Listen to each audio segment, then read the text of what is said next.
नमस्कार मैत्रिणींनो, हे बघा वर्कच्या अकॉर्डिंग इथे मी पिनअप करून ब्लाऊज स्प्रेड करून ठेवलेला आहे।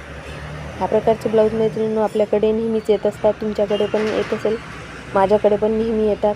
तरी इथे बघा एवढी उंची घेतलेली आहे, उंची मापापेक्षा जास्त घ्यावी लागलेली आहे कारण ब्लाऊजचं जजमेंट पूर्ण आलं नसतं आणि खाली मी अर्धा इंच शिलाईसाठी सोडलेला आहे आणि वर्कच्या वरती इथे 1.5 ते 2 इंच घेतलेला आहे कारण गळ्याची डीपनेस अतिशय कमी आली असती। ह्यामध्ये देखील कमी आहे, तर डीपनेस कमी असल्यामुळे गळ्याची ब्रॉडनेस आपल्याला वाढून घ्यायला लागलेली आहे आणि ब्रॉडनेस वाढल्यामुळे शोल्डर पण वाढलेला आहे आणि त्याच्या अकॉर्डिंग मग आर्महोल पण आपल्याला नेहमीच्या मापापेक्षा इथे जास्त घ्यावा लागलेला आहे आणि चेस्टमध्ये पण थोडं जास्त घ्यावं लागलेलं आहे। ह्या प्रकारे मैत्रिणींनो नेहमी ब्लाऊज आपल्याकडे येत असतात आणि फार ताण पडतो कारण ह्या प्रकारे कटिंग म्हटलं तर फार कठीण जातं।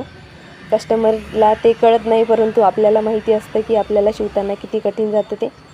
बघा गळ्याची डीपनेस खूप कमी आहे इथे आणि डीपनेस कमी असताना आपल्याला गळ्याची ब्रॉडनेस वाढवावी लागते आणि आर्महोल पण इथे जास्त घ्यावं लागतं मैत्रिणींनो। ह्या प्रकारे मी याचं पूर्ण ड्राफ्टिंग इथे आखलेलं आहे। बघा इथे हे अंतर आहे, आपण पॅच पूर्ण यायला हवा ह्याच्या अकॉर्डिंग इथे अशा प्रकारे आखलेलं आहे। पॅच देखील यायला हवा आणि गळ्याचं वर्क देखील व्यवस्थित यायला हवं, ह्या हिशोबाने आपण इथे पूर्ण ड्राफ्टिंग असं केलेलं आहे। तुम्ही पण ह्या प्रकारे करू शकता। व्हिडिओ आवडला असेल लाईक आणि सबस्क्राईब नक्की करा।